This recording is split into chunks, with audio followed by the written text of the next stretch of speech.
함께 말씀을 보겠습니다. 이사야 14장 1절 같이 한번 봉독하겠습니다.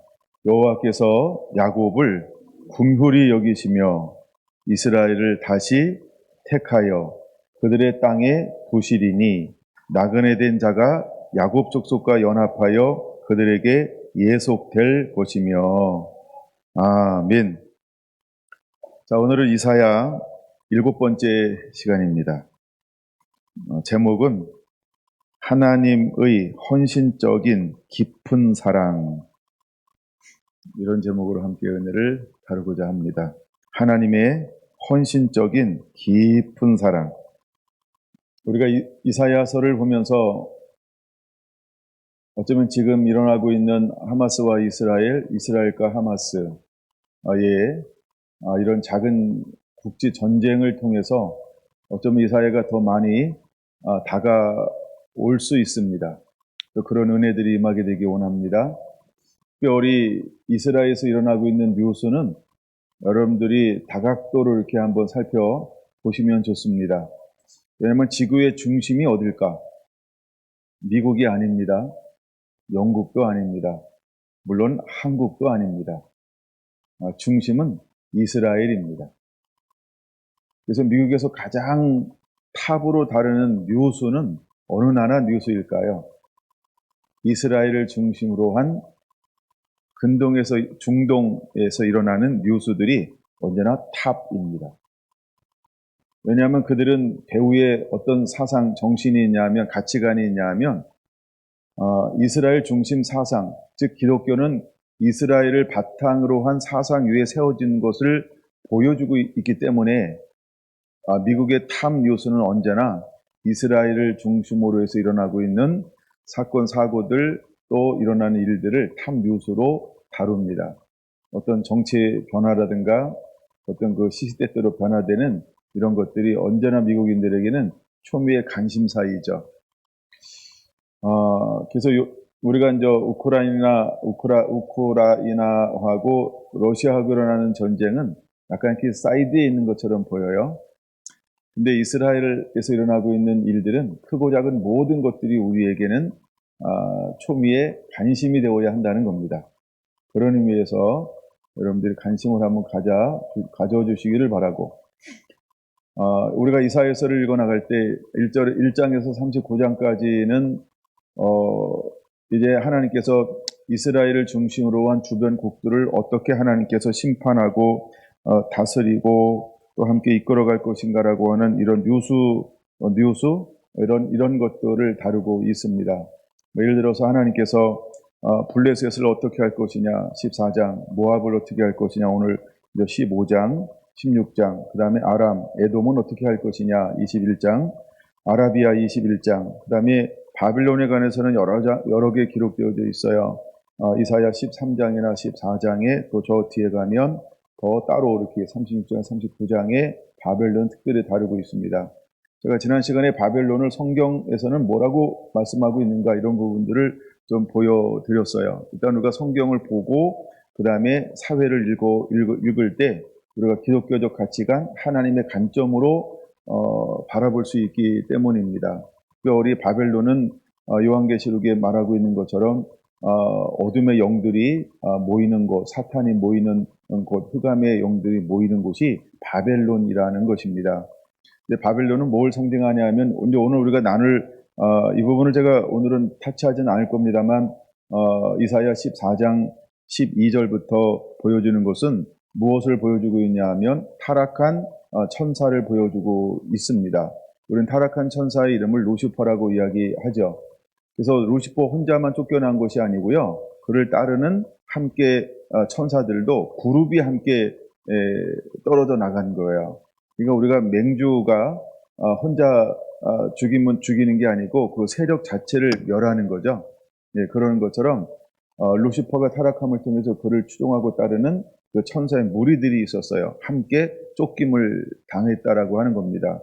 우리가 에베소서에 보면은 뭐 하늘에 있는 악한 영도 있고 어둠의 영도 있고 땅에 있는 영도 있고, 그래서 우리가 사탄을 뭐라고 부르고 있냐 하면 이 세상의 신, 이 세상의 영인데 이 세상의 신이다라고 이렇게 부를 정도로 사탄은 막강한 어떤 이런 존재라고 하는 겁니다. 근데 사탄이 쫓겨난 이유는 간단합니다. 교만했기 때문입니다. 이걸 우리가 이제 지난 시간에 이사야 13장에 나오는 두 단어를 사용했어요. 거만과 오만, 오만과 거만이라는 단어요. 이처럼 우리 마음에도 잘못된 걸 듣고 잘못된 것을 보면서 우리 안에 만들어지는 것이 하나 있어요. 그것을 뭐라고 표현하고 있냐 하면 욕심, 이렇게 표현합니다. 여러분, 사망은 그냥 오는 것이 아닙니다. 욕심이 잉태한 즉 죄를 낳고 죄가 장성하면 사망이 오는 겁니다. 그러면 이 지금 이스라엘을 있는 주변 나라들은 왜 아직 멸망하지 않았을까? 왜 멸망하지 않았을까? 죄가 자라나고 있는 거야. 그렇죠? 죄가 장성하고 있는 거야. 반드시 죄가 장성하면 뭐가 온다? 죽음이 오는 것처럼 하나님은 그들을 멸망시킬 수밖에 없다는 것입니다. 우리가 이런 관점들을 갖는 건 굉장히 중요하죠. 그래서 이사야 14장에서는 사단을 다루고 있습니다. 뭐 그런 면에서. 근데 이 사단을 다루는데 어디에서 다루고 있나요? 바벨론을 다룰 때 다루고 있다라고 하는 겁니다. 오늘날 바벨론은 페르시아 문화에서 일어난 것이 이제 바벨론을 페르시아죠.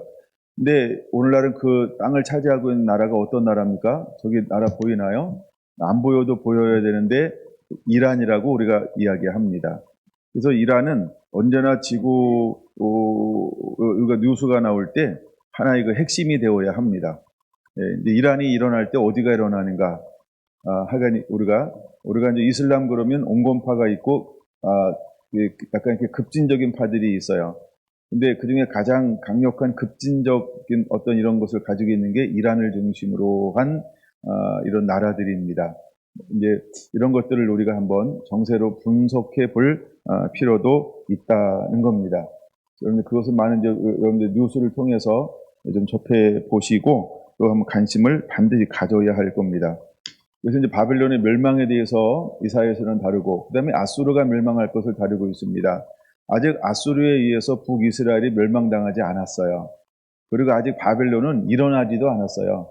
물론 저 변국에 있는 약간 소국으로 지금은 존재하고 있습니다. 지금이라고 하는 것은 하나님이 이사야를 통해서 이 예언의 말씀을 주실 때, 이때까지는 아직도 바벨론은 그냥 변방에 있는 아주 작은 그런 나라였다라고 하는 겁니다. 근데 이미 하나님은 그것이 일어날 것이고 또한 그것을 패망할 것에 대한 예언들을 이사야 선지자를 통해서 주고 있다는 겁니다. 그 다음에 언제나 미혹하고 유혹하는 세력으로 다가왔던 구소라든가 애굽, 두로와 시돈이 어떻게 멸망할 것인가에 대해서 18장부터 23장에 기록되어져 있는 것이 이제 이사야 전반부입니다. 그리고 이제 40장부터 66장까지는 하나님께서 어떻게 이스라엘을 회복할 것이냐 라고 하는 걸 이제 하나님께서 예언해 주고 있습니다. 물론 그 1장에서 39장 안에도 하나님께서 이스라엘을 회복할 것에 대해서 아주 중요한 것들을 우리에게 보여주고 있습니다. 이미 우리가 읽은 것 중에서는 6장과 11장이 굉장히 중요하죠.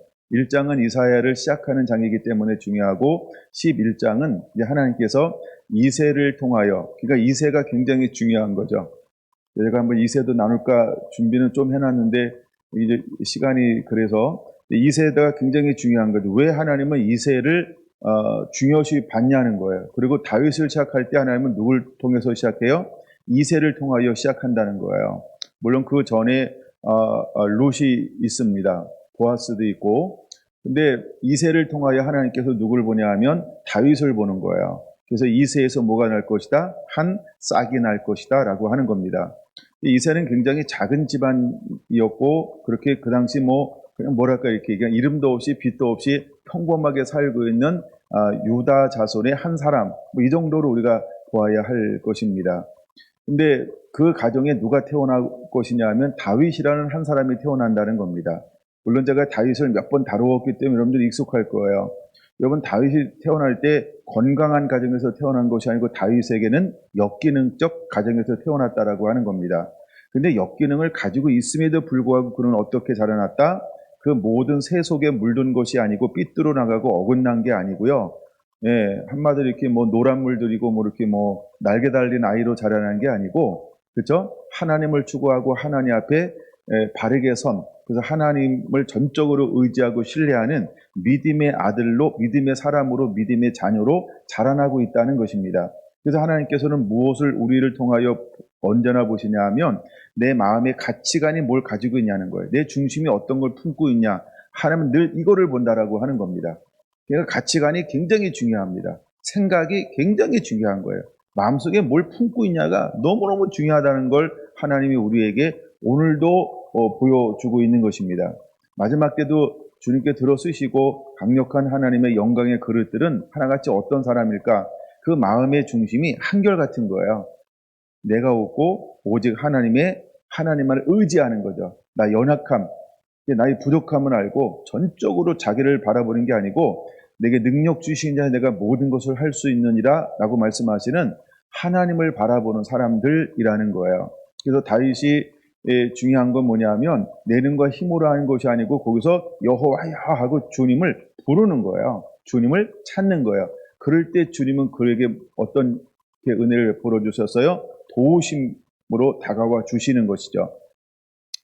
우리가 성경에 이제 신약에 보면서 이 부분을 제가 묵상하면서 이런 게 이제 묵상이 함께 됐는데, 예수님께서 우리에게 가장 중요시 여기는 것 중에 하나가 뭐냐면 그냥 두 개만 잠깐 나온다고 한다면, 첫째는 저는 마태복음 7장이라고 보는 거예요. 마태복음 7장 7절에 보면 구하라 두드리라 찾으라는 거예요. 그 다음에 또 하나는 요한복음 15장인데 뭐냐면 붙어 있으라 내가 너 안에 네가 내 안에 있으면 무엇인지 원하는 대로 구하라 그리하면 이루리라. 여러분, 우리가 이 두 가지의 말씀을 우리가 평생 붙잡고 가장 중요하게 여기면서 살아야 할 말씀 중에 하나라고 저는 여겨진다는 겁니다. 이 삶을 살아냈고 있는 사람이 누구였냐면 다윗이라는 겁니다. 다윗은 아들로 취급받지 않았어요. 그런데도 불구하고 하나님은 다윗을 통하여 어떤 계획을 세웠어요? 이제 하나님께서 다윗의 그 가문을 통하여 하나님께서 메시아를 줄 거라는 거예요. 여러분, 그냥 단순히 메시아 그러면 재미없을지 몰라요. 근데 메시아는 어떤 분인가요? 인류를 구원할 수 있는 유일한 창고를 하나님께서 이새의 아들 다윗을 통하여 내가 열어가겠다 하나님의 뜻을 정한 거라는 거예요. 근데 이 계획이 발표되고 났을 때 영적 세계에서 어떤 일이 벌어질까요? 여러분, 사단이 어마어마한 방해를 하는 거죠. 누구를 죽이려고요? 다윗의 가문을 죽이려고요. 물론 하나님께서 유다의 가문을 죽이려고 수없이 발버둥 쳤어요, 사탄이. 근데 유다의 가문은 완전히 사라지지 않았다라고 하는 겁니다. 여러분, 다윗이 일어난 그 이후에도 사단은 얼마나 다윗의 가문을 무너뜨리고 또 무너뜨리려고 했는지 몰라요. 아니, 다윗이 살아있을 때도 사탄은 다윗에게 다가왔어요? 다윗에게 못 다가왔어요? 다윗에게 다가와서 다윗을 어떻게 한다 그랬어요? 충동하여. 사단은 이런 존재라고 하는 거예요. 예수님께서 이 땅에 오셨을 때도 사단은 예수님께 다가와요? 다가오지 못해요? 다가온다는 거예요. 그렇죠? 그가 성령이 충만함에도 불구하고 그는 다가올 수 있죠. 그래서 마태복음 4장에 보니까 마귀가 그를 시험하여 라고 하는 거예요. 근데 하나님이 시험할 때 이렇게 있는 거예요. 왜? 예수님은 시험 당해야 했던 거예요. 시험을 통과해야만 됐던 거예요. 고난을 통과해야만 됐다는 거예요.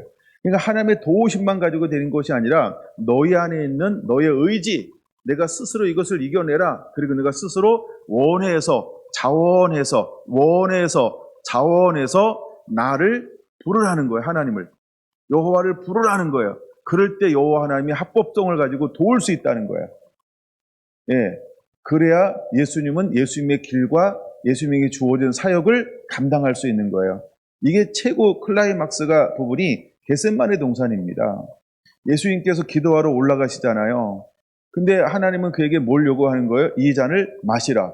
근데 성욕, 우리와 같은 육체를 가지고 있는 예수님의 또 하나의 작은 소망이 하나 있었다는 거예요. 그게 뭐예요? 이것을 지나가게 하여 주옵소서. 근데 하나님의 뜻을 이루기 위해서는 이 작은 나의 하나의 생각을 이겨야 되는 거예요. 하나님 이것을 응답해 줘야 되는 거예요. 그 응답이 언제나 축복만은 아니라는 거예요. 어떤 건 하나님이 들어주면 저주가 되는 게 있어요. 바로 이 경우를 우리는 반드시 통과하고 이겨야 한다는 거예요. 이거를 통과하지 아니하면 하나님이 예수님을 쓰고 사용할 수가 없어요.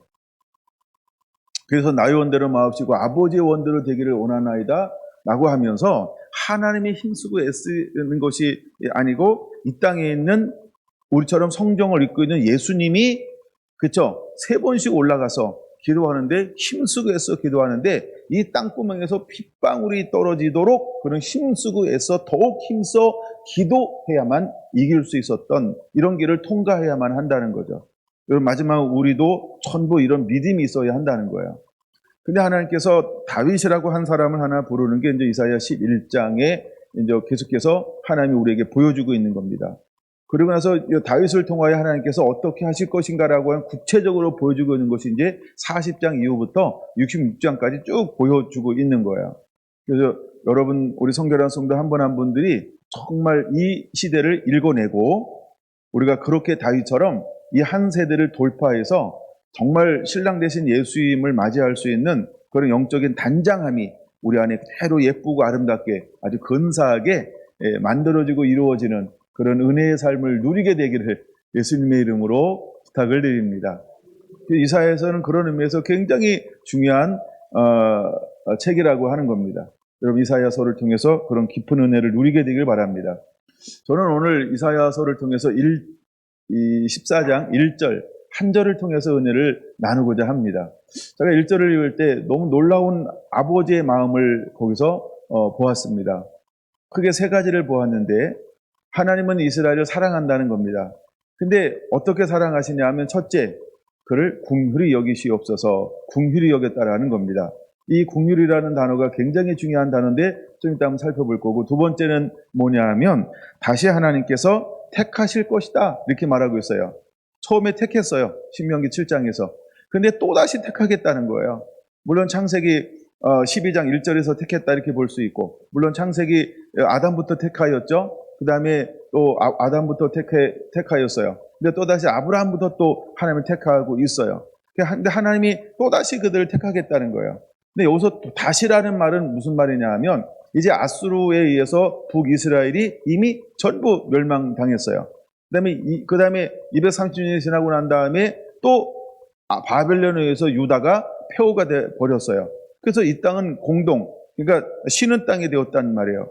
근데 70년이 지나고 난 다음에 그들이 돌아오게 될 것을 하나님께서 말씀했는데 70년이 차서 돌아올 때 이때 스룹바벨을 통해서 5만 명 정도가 돌아옵니다. 약 한 대략 5만 명 정도가 돌아오는데 그 사람들을 함께 뭐 하겠다는, 다시 내가 너를 택할 것이다. 내가 5만 명을 통해서 다시 시작할 것이다. 놀라운 계획을 하나님이 이 14장 1절 한 절에 담아놓고 있다는 겁니다. 이게 아버지의 신비로운 생각이라는 거예요. 아무것도 없는데 하나님은 다시 시작하겠다는 게, 다시. 그 속에서 내가 다시 너를 택할 것이다. 뭘로? 선민으로. 내가 너를 다시 택할 거라고 하는 거예요. 다시. 예, 그게 놀라운 거. 이건 이제 오후에 나눌 거고요. 그 다음에 3번째는 뭐냐 하면, 젖과 꿀이 흐르는 땅 안에서, 여기서 뭐 쉬게 하리니 이렇게 말하고 있죠. 그들의 땅에 두시리니 이렇게 말합니다. 그 두시리라는 이 언어가 어떤 단어냐라고 할 때 바로 이런 뜻이라고 하는 거죠. 쉬다, 정착하다, 휴식하다 이런 뜻을 가지고 있어요. 쉬다, 정착하다, 휴식하다 이런 뜻을 가지고 있어요. 결국 하나님의 뜻은 어디에 있는 거예요? 젖과 꿀이는 이 땅을 내가 영원토록 너에게 줄 거라고 하는 겁니다. 근데 이미 하나님께서 예언하신 대로 저 땅이 세계의 중심이잖아요. 근데 마귀의 세력을 등을 업고 있는 이 중동들이 끊임없이 저기를 뺏으려고 그러는 거예요. 때문에 저들의 목적은 오직 하나밖에 없어요. 이스라엘을 멸망시키는 거예요. 그러니까 유대인들을 한 명도 남겨두지 않는 게 저들의 목적인 거예요. 되게 이상한 걸 그쵸? 한 나라의 그 첫 번째 목적으로 삼고 있잖아요. 우리의 존재 목적 첫째, 유대인들을 멸살시키는 것이다. 이야, 이게 첫 번째예요. 그래서 저들은 신정국가로 탈바꿈하는 거예요. 신정국가로 탈바꿈을 합니다. 네, 그것들이 이제 마지막 때 일어나는 현상들이죠. 이미 근데 그게 일어난 거예요. 그 이후부터 저들은 아주 급진적 테러리스트로 이렇게 이제 변질되어져 가고 있는 거죠. 그러나 마지막에 싸움은 누구랑 싸우는 거예요? 테러리스트와의 싸움이에요. 그냥 한 인격을 가지고 있는 정상적인 사람이 아니고 그 안에는 무엇으로 가득할까요? 나중에 또 한번 나오지만 분노로 가득합니다. 혈기로 가득합니다. 분노와 혈기와 이 살기가 등등했던 대표적인 사람 중에 한 사람이 누굴까요? 예? 이야, 그쵸? 사도행전 9장에 보면 그게 기록되어져 있어요. 사도행전 9장 1절에요. 나중에 시간 내면 볼게요. 그는 살기가 등등했다는 거예요. 이야, 대단한 사람입니다. 하여간 그런 사람들이 지금 어디에 모여 있어요? 이스라엘을 중심으로 해서 주변에 둘러싸고 있는 거예요. 이게 이제 세계 국제 정세라고 하는 겁니다. 자, 오늘은 오전에는 첫 번째 부분을 좀 보고 싶습니다. 하나님의 놀라운 계획은요, 우리가 크게 두 가지로 보는 겁니다. 하나는 하나님께서 이스라엘을 축복해 줄 것이다. 하나님 이스라엘을 축복해 주는 방법이 뭐냐 하면 주변국들을 하나님께 전부 멸할 것이다. 이게 하나님이 이스라엘을 축복해 주는 하나의 방법이었다라고 하는 겁니다. 근데 주변국들이 그냥 멸망하는 것이 아니고 이유와 원인이 있다라고 하는 거죠. 그 원인은 뭐냐 하면 그들은 전부 우상을 섬깁니다. 그리고 그들은 하나님의 말씀에 절대 순종하지 않습니다. 그 다음에 셋째, 그들은 도에 지나치게 행동합니다. 그만큼 악하다 이 말이에요. 도에 지나치도록 악합니다. 그래서 하나님은 때가 되면 그들에게 기회를 주지만 전혀 듣지 않습니다. 그러므로 하나님은 주변에 있는 모든 대표적인 10나라를 소개하고 있죠. 이 모든 나라를 하나님께서 멸할 수밖에 없는 거예요. 대표적인 것이 우리가 지금 가나, 여기 이제 블레셋, 그 다음에 하여간 주변에 있는 모압, 다메섹, 아라비아, 바벨론, 아수르, 구스, 애굽, 두로, 시돈 전부 하나님께서 멸망시킬 수밖에 없는 그들의 상황을 만든다라고 하는 겁니다. 저는 창세기 15장의 말씀을 기억합니다. 하나님께서 이제 이스라엘을 통하여서 400년 동안 계기되고 그 후에 돌아오게 될 것이고 이 땅을 차지하게 될 거라고 예언하고 있습니다. 근데 이 땅에 돌아와서 그 땅을 차지할 때 하나님께서 어떻게 하라고 말하고 있습니까? 전부 죽이라 이렇게 말합니다. 근데 전부 죽일 수밖에 없는 이유를 창세기 15장에 기록하고 있다는 거예요. 그게 무슨 단어인지 아십니까? 그 죄악이 관영하였다 이렇게 말합니다. 죄악의 관영 가득 찼다는 거예요. 그러니까 뚜껑이 열린 거예요. 더 이상 뚜껑을 덮어둘 수 없을 정도로 가득 차서 이거 뚜껑을 열 수밖에 없는 거예요. 여러분 언제 승질이 나나요? 언제 폭발하나요? 이 뚜껑 열린다 이러잖아요. 그러니까 하나님이 죄악에 너무 그 가나안에 살고 있는 7 족속이 가득 차서 하나님이 뚜껑 열린 거예요. 그래서 뚜껑 열리게 한 그 가나안 7 족속은 더 이상 어떤 여지가 없는 거예요. 용서나 관용이나 긍휼이나 이런 여지가 없는 거예요. 그래서 전부 죽이라라고 말하고 있는 것이죠. 그때가 마지막 때인 것입니다. 근데 7 족속이 멸망당해야 될 이유는 또 반대로 보면은 뭐예요? 이스라엘의 회복이죠. 하나님의 말씀에 성취가 되어지는 것이죠. 그래서 우리는 양면으로 함께 보아야 한다는 겁니다. 근데 지구의 역사는 미국 중심이 아니죠. 물론 대한민국 중심도 아니라고 말씀드렸습니다. 이 지구의 중심은 이스라엘인 것입니다. 왜 이스라엘이냐? 하나님이 그를 선민으로 택하였기 때문입니다. 그래서 두 번째, 다시 택하리라고 한 두 번째는 굉장히 중요합니다. 이것은 오후에 좀 다룰 겁니다. 자, 이제 바벨론에 의해서 일단 아수르에 의해서 이스라엘이 멸망당했고 그 이후에 바벨론에 의해서 이제 유다가 멸망을 당하였습니다. 그리고 전부 포로로 끌려갔어요. 남은 자들은 전부 다 죽었습니다. 물론 다 100% 죽은 것은 아닙니다. 근데 주도 세력에다 죽었다 이런 의미죠.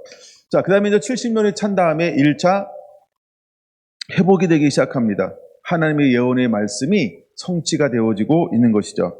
583년 수르바벨로 인해서 1차 귀환이 이루어지게 되어집니다. 이때 수르바벨을 중심으로 돌아온 사람들이 약 5만 명 정도가 되어집니다. 이 사람들은 전부 어떤 것들을 가지고 있나요? 하나님의 전의 영광을 기억하면서 성전을 수축하겠다라고 하는 그 소망, 하나님의 거룩한 나라를 이 땅 가운데 세우기를 원하는 이런 시오니즘이라고 우리가 부르죠. 이런 것으로 가득 채워져 있는 사람들이었습니다. 근데 그 땅에 돌아와서 성전을 건축하려고 하는데 그 주변에 있는 사람들이 있었어요. 이 사람들을 우리는 사마리아인들 이렇게 부르는 거예요. 그래서 사마리아인들에 의해서 성전이 건축되는 것이 바벨론에 반역하는 행위다라고 하는 가짜 뉴스를 유포하기 시작합니다. 그 전에 인터넷이 없음에도 불구하고 바벨론에 그 뉴스가 얼른 들어갔어요. 그래가지고 16년 동안 더 이상 건축 행위를 할 수가 없었던 것이죠. 그러나 또다시 하나님의 지혜를 주시고 은혜를 주셔서 이제 전에 있었던 조서를 꺼내보게 하는 이런 사건들이 만들어지죠. 그래서 520년부터 다시 520년부터 다시 성전이 재건되기 시작을 해서 결국 516년에 성전이 재건이 완성이 되어집니다. 그리고 60년이 지난 이후에 제2차 에스라를 통하여 귀환하기 시작합니다. 근데 에스라의 때는 많은 사람들이 돌아오지 않아요. 약 한 5만 명 가량의 사람들이 돌아오게 되어진다라고 하는 겁니다. 그리고 중요한 게 하나 있어요. 먼저는 기초적인 시설들이 완비가 되었어요. 이것이 이제 한 세대, 60년이 지나갑니다. 약간 한 세대가 1.5세대 정도 지나갔죠. 60년이라는 세월은 그런 의미에서 중요한 거고, 근데 그 다음에 성전이 건축되어졌는데 아직도 무엇에 부재가 일어나고 있어요? 하나님의 말씀에 대한 부재. 그래서 에스라는 이스라엘 사람들이 가장 좋아하는 사람 중에 한 사람이 에스라서입니다. 그 에스라는 굉장히 중요한 인물입니다. 뭘 시작한 인물이기 때문에 중요하냐면 신앙 교육을 한 사람이기 때문에 너무너무나 중요한 인물로 지금도 이스라엘은 지금도 이렇게 에스라를 굉장히 높이고 있습니다. 에스라는 학사이기도 합니다. 근데 에스라를 통하여 5천 명 정도가 귀환을 하면서 뭐의 회복이 일어납니까? 말씀의 회복이 일어나기 시작하는 것입니다. 그래서 먼저 성전을 건축하고 한 1.5세대 60년이 지나고 난 다음에 그 다음에 세워지는 게 뭐라고요? 말씀의 개혁, 말씀의 바탕에 견고하게 세우는 작업을 하나님이 하신다라고 하는 겁니다. 마찬가지로 우리도 어떤 신앙생활을 딱 시작하면 처음부터 말씀을 무한정 공급할 수 없어요. 왜? 줘도 못 먹습니다. 준비가 안 됐기 때문에 그래요. 그래서 우리는 하나님의 은혜를요 끊임없이 받아야 한다는 거예요.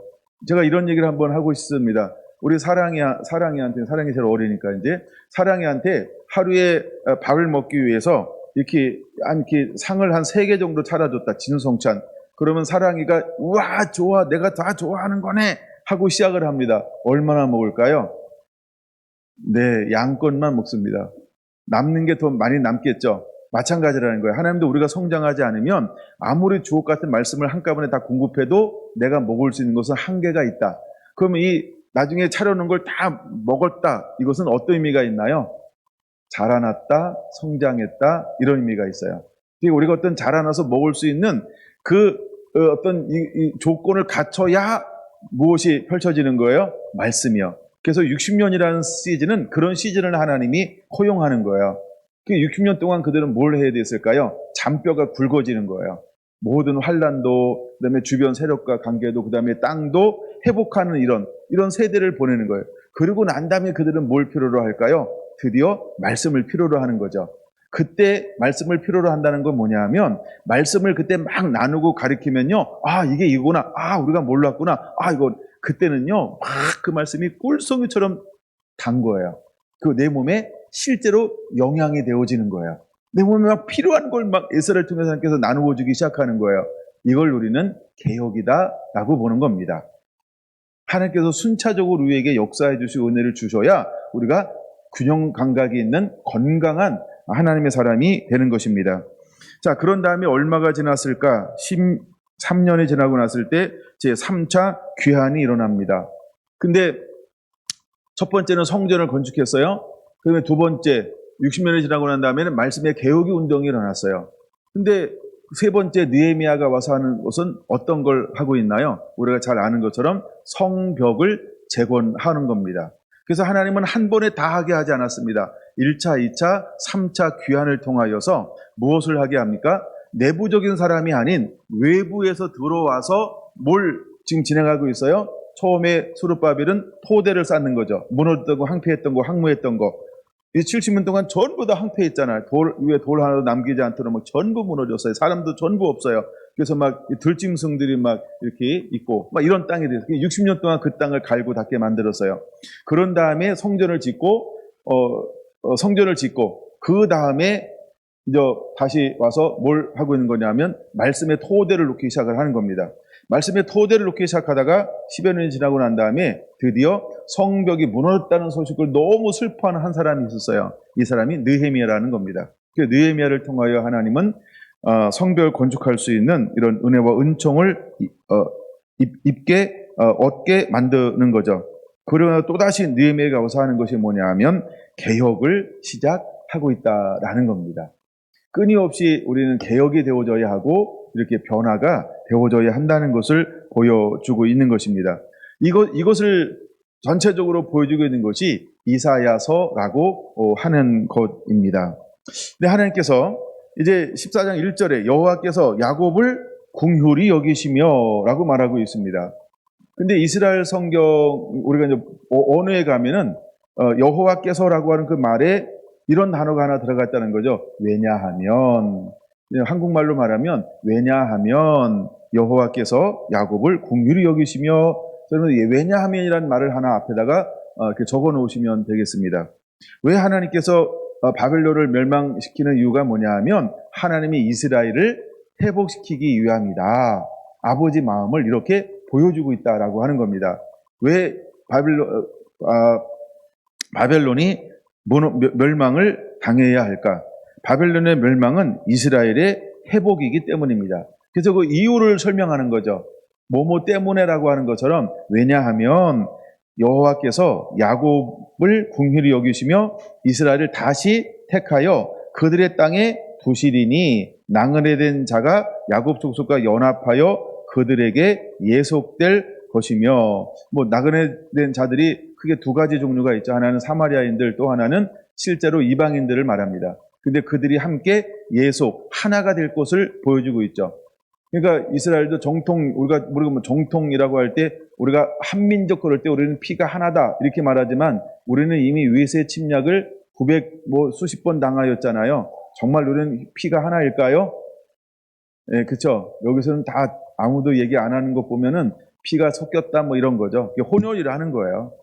예, 왜냐면 전쟁이 일어났을 때 일어난 것 중에 하나가 뭐냐 하면 어제도 봤잖아요. 여자들을 뭐하고 전부 다 어떤 이렇게 관계를 맺는 거죠. 성적인. 그러니까 피가 막 섞이게 되어져 있는 거예요. 근데 어쨌든 우리는 한민족이다 라고 할 때 피가 하나냐? 요거하고는 또 약간 다른 의미죠. 그래서 이제 하나님께서 이런 포로를 통해서 또 하나 만드는 게 뭐냐 하면 한 민족으로만 세우는 것이 아니고 뭐예요? 함께 있었던 주변 나라들과 함께 예속되어져서 하나가 되어지는 이런 하나님 새로운 차원의 연합을 하나님께서는 이루는 것을 보여주고 있다라고 하는 겁니다. 자, 이제 시간이 자꾸 갑니다. 그러면 긍휼이라고 하는 단어를 그냥 그 원어로 하나만 딱 보죠. 이게 너무 분리가 되면 굉장히 또 여러 가지로 나가는데 라함이라고 한번 적어 놓으세요. 긍휼이라는 여기서는 긍휼히 여기시며라고 할 때 라함이라는 단어입니다. 라함이라는 말은 이런 뜻을 가지고 있어요. 깊이 사랑하다. 제가 이제 여기서부터 이제 은혜가 시작이 된 건데 깊이 사랑하다. 두 번째는 긍휼히 여기다. 세 번째는 자비롭다. 이런 뜻이 라함, 긍휼히 여기시며라는 이 긍휼이라는 단어 속에 포함되어진 단어라고 하는 것입니다. 그게 중요한 게 라함. 근데 저는 이 첫 번째 의미에 굉장히 감동이 됐습니다. 그러니까 이 깊이 사랑하다라는 말은 무슨 뜻일까라고 하는 거죠. 자녀를 향한 어머니의 깊은 사랑을 표현할 때 라함 이 단어를 쓴다는 거예요. 자녀가 힘들고 어려운 일을 만났어요. 예를 들어서 뭐 사나운 짐승에게 막 자녀가 물려 찢기기 위해서 그 직전에 딱 다다랐어요. 그때 어머니는 어떻게 할까요? 자기를 던져서 그 위험 속에 자기를 희생한다는 거죠. 그게 라함, 긍휼히 여기다라고 하는 말은 뭐냐 하면 하나님이 자신을 던져서 우리의 모든 위험으로부터 우리를 지켜내는, 보호하는, 그래서 헌신적 사랑이라는 거예요. 이게 라함, 이게 긍휼히 여긴다, 이런 단어라고 하는 겁니다. 지금 바빌론이라는 나라에 또한 주변에 강대한 이런 수많은 야만족과 같은 나라들의 유대인들은 늘 뭘 당하고 있는 거예요? 압제와 폭력과 빼앗김. 늘 그들은 약합니다. 왜냐하면 그들의 성품이 이렇게 야성이 부족합니다. 그러니까 어떤 그 나쁜 기질이 굉장히 부족해요. 이게 말이 좀 이상하다. 그러니까 나쁜 기질에서는 굉장히 순도가 낮아요. 그리고 선한 면, 이런 면에서는요, 굉장히 아주 탁월해요. 주변의 어떤 민족과 나라보다. 그러니까 우리가 무슨 일만 당하면은 큰 소리만 치면 그냥 이러고 있어요. 대부분 교회 다니는 사람들이 그렇지 않나요? 대답이 없는 거 보니까 아닌 것 같기도 하네요. 하여간 그래서 하여간 우리는 교회를 다닌다 이면 순둥이 이런 거예요. 우리가 거듭난 사람의 특징이 뭐냐 하면 악한 성향이 현격하게 줄어듭니다. 거듭났을 때. 그리고 선한 이런 그 성품들이 급격하게 올라갑니다. 그러니까 이건 뭘 보여주고 있는 거냐 하면 유대인들은 선민이라 그랬잖아요. 하나님이 택한 이유가 있다는 거예요. 그러니까 이렇게 표현할게요. 그냥 착해. 이게 이스라엘이에요. 이게 착해. 네. 또 좀 더 하여간 다가오는 단어로 한번 표현해 볼게요. 순둥이야. 순해. 우리 이런 말 쓰잖아요. 답답할 때 쓰는 말입니다. 이거는 너 이렇게 순해 빠졌니? 이런 표현 쓰잖아요. 안 써본 것처럼 또 조용합니다. 우리 자녀들은 너무 하나님이 보호하셔서 편안한 환경 속에서 자라났나 봐요. 예. 그래서 근데 이스라엘의 성품이 순둥이에요. 순한 성품을 가지고 있어요. 그래서 쉽게 그 외부가 공격을 할 때 그렇게 많이 대항하지도 않아요. 근데 또 순한 사람의 특징 중에 하나는 뭐냐 하면, 그 어머니의 말을 자꾸 잊어버려요. 엄마가 야 하지 마, 거기 가지 마, 집에 바로 와, 하지 마 그러면 분명히 엄마 앞에서 뭐라고 얘기해요? 네, 왜 그 순간을 모면하려고. 그리고 딱 나가자마자 뭐라고 생각해요? 갔다 와야지, 해야지, 이렇게 해야 되지. 엄마 말하고 반대로 가죠. 이게 이스라엘이에요. 우리 아이들이 너무 좋아하네요. 아이들이 극하게 공감을 하고 있어요, 지금. 예, 이게 이스라엘 성품이에요. 근데 하나님은 바벨론 가운데 있는 그들을 어떻게 여긴다고요? 궁휼히 여기신다는 거예요. 어머니가 자녀를 향한 깊은 희생적, 헌신적 사랑을 하고 그들을 보호하는 것처럼 하나님은 다시 이스라엘을 라함 하시겠다는 거예요. 오늘은 하나님이 우리를 향하여 다르게 생각하실까요? 아니라는 거예요. 마지막 어떤 환란이 왔어도, 어떤 어려움이 온다 할 때 하나님은 여전히 나와 여러분들을 향해서 하나님 뭐 하신다고요? 라함. 궁휼히 여기실 거라는 거예요. 나를 향한 하나님의 사랑은요, 헌신적 사랑이라는 거예요. 이게 가장 대표적인 성경 구절이 어쩌면 이 구절이지 않을까 이런 생각을 한번 해보면서 요한복음 3장 16절. 하나님이 세상을 이처럼 사랑하사 독생자를 주셨으니라는 단어입니다. 요한일서에 이 복음가는 말씀이 하나 있습니다. 우리가 아직 죄인 되었을 때 하나님이 우리를 사랑하사 예수님을 보내어 주었다는 거예요. 우리가 죄 가운데 있는데 하나님은 날 사랑하셔서 예수님을 보내어 주었다는 거예요. 이게 라함이죠. 우리를 향한 끝없는 한없는 헌신적 하나님의 사랑, 긍휼을 보여주고 있는 것입니다. 이제 우리는 이 사랑 가운데 머무는 자가 되어야 합니다. 그러니까 중요한 거예요. 나를 향한 하나님은 나를 어떻게 여기냐는 거예요. 나를 향한 하나님은 나를 어떻게 여기냐는 거예요. 여러분, 우리가 이것을 잊어버리지 않는 자가 되기를 바랍니다. 언제나 하나님은 나를 이렇게 긍휼히 여기시는 분이라는 거예요.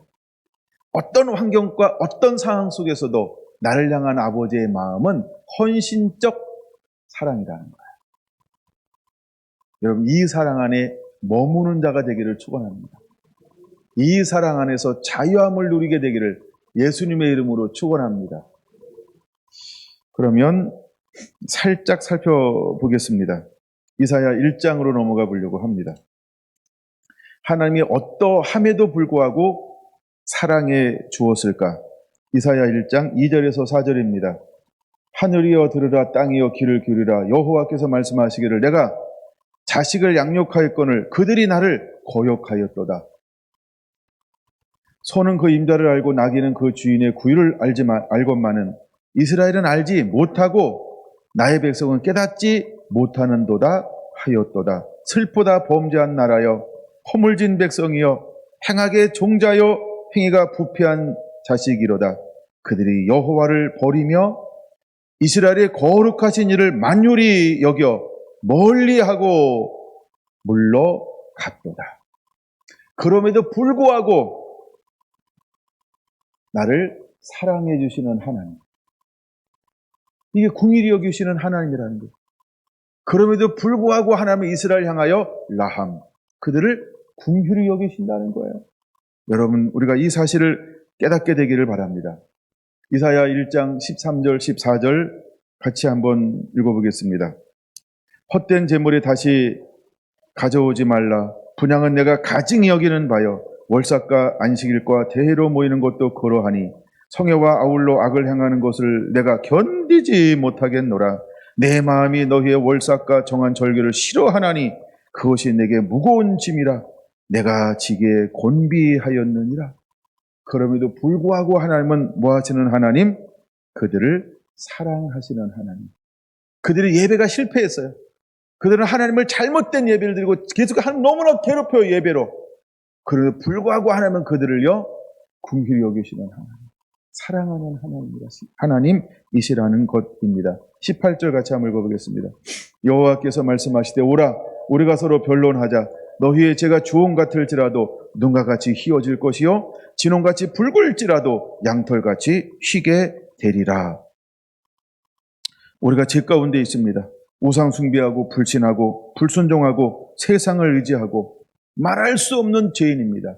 그럼에도 불구하고 하나님은 나를 사랑하시는 하나님. 여러분, 우리가 이 하나님을 만나게 되기를 예수님의 이름으로 축원합니다. 2장 6절 같이 한번 보겠습니다. 시작. 주께서 주의 백성 야곱 족속을 버리셨음은 그들에게 동방 풍속에 가득하며 그들의 블레셋 사람들 같이 점을 치며 이방인과 더불어 손을 잡아 언약하였음이니라. 네, 그 땅에는 은금이 가득하고 보화가 무한하며 땅에는 마필이 가득하고 병거가 무수하며 그 땅 우상도 가득하므로 그들이 자기 손으로 짓고 자기 손가락으로 만든 것을 경배하며 우와, 이렇게 그들은 사치하고 방탕하며 음란하고 우상 숭배하는 민족으로 바뀌었다는 겁니다. 하나님의 은혜를 주고 하나님께 복을 주었는데 그럼에도 불구하고 하나님은 어떻게 여기신다? 그들을 긍휼히 여기시는 하나님, 그들을 사랑하시는 하나님이라고 하는 것입니다. 3장 1절입니다. 시작. 보라, 주 만군의 여호와께서 예루살렘과 유다가 의뢰하며 의지하는 것을 제하여 버리시되 곧 그가 의지하는 모든 양식과 그가 의지하는 물과 쭉 성경은 말하고 있습니다. 8절 한번 읽어보겠습니다. 예루살렘이 멸망하였고 유다가 엎드려졌으면 그들의 언어와 행위가 여호와를 거역하여 그의 영광의 눈을 범하였음이니라. 그들은 하나님을 버렸습니다. 그들은 사치합니다. 그들은 하나님을 거역합니다. 그들은 우상을 숭배합니다. 그럼에도 불구하고 하나님은 어떤 하나님? 그들을 사랑하시는 하나님. 여러분, 나를 향하는 하나님의 사랑이 어떤 사랑을 나를 향하여 하나님이 가지고 있는지를 오늘 깨닫게 되길 바랍니다. 여러분, 이럴 때 우리가 해야 될 것은 딱 하나밖에 없습니다. 회개하는 것입니다. 돌이키는 것입니다. 그리고 두 손 들고 주님 앞에 홀로 나오는 것입니다. 할렐루야. 주님, 우리가 두 손 들고 회개하며 주님을 구할 때 주님은 우리를 맞아 주시는 분이라는 거예요. 왜? 그분은 나를 긍휼히 여기시는 분이기 때문이거든요. 그럼에도 불구하고 하나님은 한결같이 나를 사랑하여 주는 분이기 때문이라는 거예요.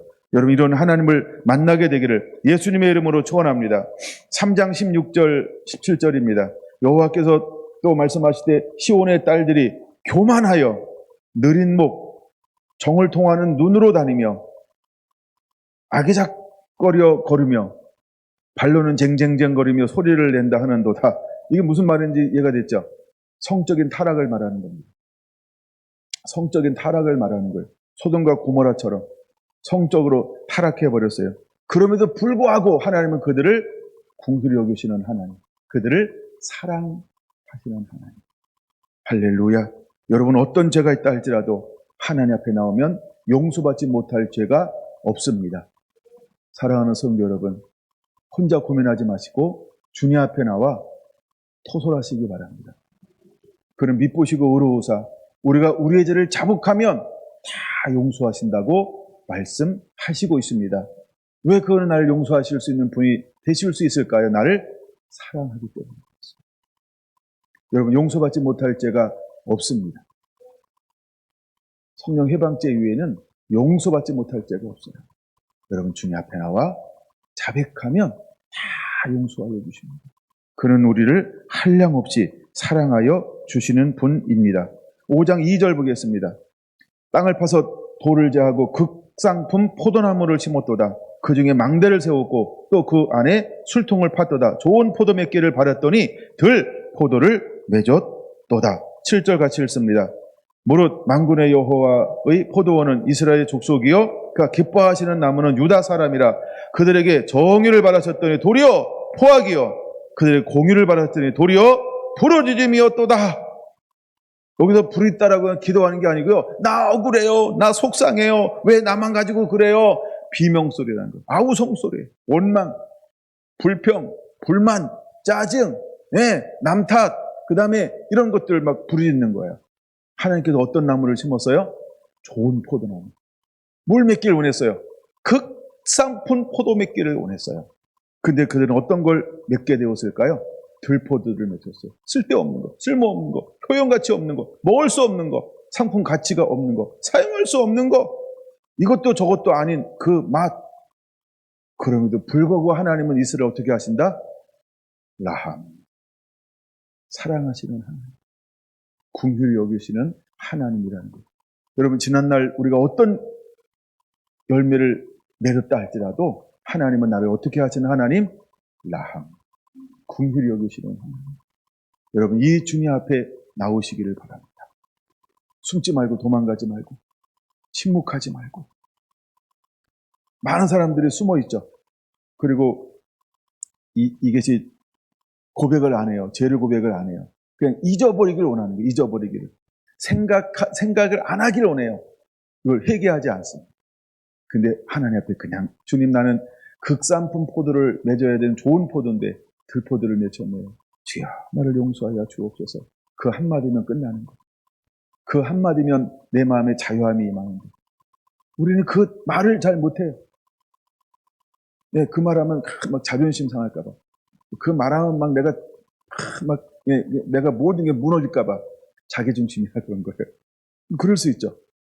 자아가 얼마나 센지 몰라요. 예수님께서 신앙 고백한 제자들을 향하여, 우리들을 향하여 분명히 말하잖아요. 자기를 부인하고. 그렇죠? 자기를 나를 세우려고 할 때처럼 정말 가장 강력하게 죄악으로 빠지는 게 없어요. 나를 내려놓으셔야 합니다. 나는 아무것도 아니에요. 우리가 평상시 중요한 게 체면이 굉장히 중요하잖아요. 근데 체면처럼 하나 앞에 나가는 걸 가로막고 있는 게 없어요. 나를 건드려? 내 자존심을 건드려? 내 자아를 건드려? 야, 나를 건드려? 나한테 뭐라고 그래? 잔소리는 뭐예요? 그렇죠? 상대방이 나한테 하는 게 잔소리잖아요. 여러분, 내 안에 있는 이런 나라는 이 자아가 얼마나 강력한지 몰라요. 여러분, 이것 내려놓으시면 됩니다. 하나님은 나를 향하여 뭐 하신다고요? 라함. 긍휼히 여기세요. 그럼에도 불구하고 나를 사랑하십니다. 이것이 나를 향한 하나님의 사랑이라고 하는 걸 기억하시기를 바랍니다. 5장 8절 볼까요? 5장 8절 같이 읽습니다. 시작. 가옥에 가옥을 이으며 전투에 전투를 더하여 빈틈이 없도록 하고 이 땅 가운데 홀로 거주하려 하는 자들은 화했을진저.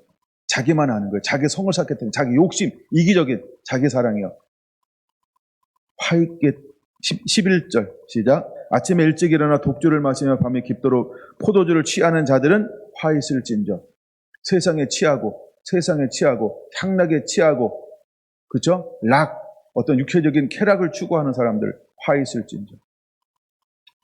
그 다음에 세 번째 화는 어디 나올까요? 18절 같이 읽습니다. 시작. 거짓을 끈을 삼아 죄악을 끌며 수레로 함같이 죄악을 이끄는 자는 화있을진저.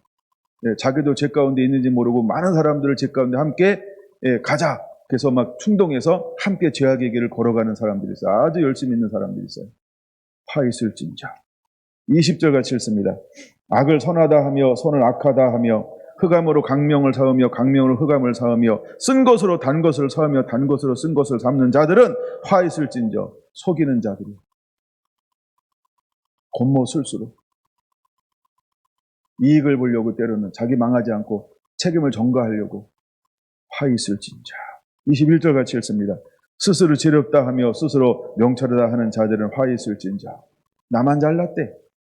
그렇죠? 나만 옳다는 거예요. 나만 옳다는 거예요. 이런 거예요. 그다음에 내가 시킨 대로만 해야 된다고 내가 왜 내 생각대로 안 하고 네 생각대로 하냐고 막 이런 거. 자기께 막 간철되기를 원하고 자기대로 자기 거대로 안 되면 막 뿔 따고 나고 화내고 깽판 치고 막 이런 거예요. 화 있을진저. 22절 같이 봅니다. 시작. 포도주를 마시기에 용감하며 독주를 잘 빚는 자들은 화 있을진저. 이런 걸 잘 빚을 이유는 없는데, 그쵸? 독주를 아주 잘 만들어내요. 아주 막. 예, 화 있을진저. 마지막 하나입니다. 23절 시작. 그들은 뇌물로 말미암아 악인을 괴롭다 의롭다 하고 의인에게는 그 공을 빼앗는도다. 이 사람들은요, 화 있을진저. 그럼에도 불구하고 하나님은 어떻게 하신다고요? 라함. 그들을 사랑하신다. 그럼에도 불구하고 만약에 혹시 우리가 이런 화 있을진저의 삶을 있다라고 한다면 주님 앞에 나오시기 바랍니다. 주님, 나는 이러이러한 행동을 했습니다. 그러면 게임 끝, 고민 끝, 두려움 끝, 염려 끝, 어두움 끝, 근심 끝. 하나님은 나를 뭐 한다고요? 라함. 주님 앞에 서게 되기를 예수님의 이름으로 축원합니다. 2절만 더 볼게요. 6장 5절입니다. 6장 5절 시작. 그때 내가 말하되 화로다 나여 망하게 되었도다. 나는 입술이 부정한 사람이요 나는 입술이 부정한 백성 중에 거하면서 만군의 여호와 하나 왕을 배웠음이로다.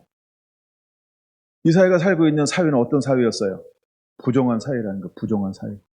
근데 그 사회, 그 시대를 사는 사람들이 뭘 몰라요? 우리는 부정해요. 우리는 부정한 사회에 살고 있어요. 그렇게 다 그렇게 다 인정했을까요? 아니요. 그 사회 사람들이 부정하다는 걸 인정하지 못하고 있다는 거예요. 그럼에도 불구하고 하나님은 어떻게 하신다고요? 라함. 사랑하신다는 거예요. 여러분, 주님께로 돌아오세요. 주님께로 돌아오세요. 주님께로 돌아오는 자가 되기를 예수님의 이름으로 축원을 드립니다. 하나 더 할게요. 이건 여러분하고 상관이 없을지 모르지만 그래도 한번 하나 더 할게요. 10장 1절 2절입니다.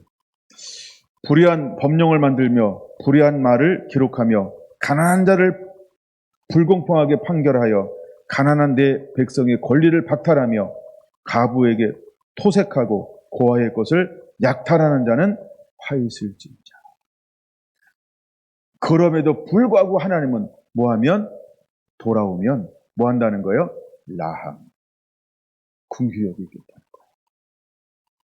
하나님은 헌신적인 사랑으로 그를 다 그대로 있는 그대로 품으시겠다는 거예요.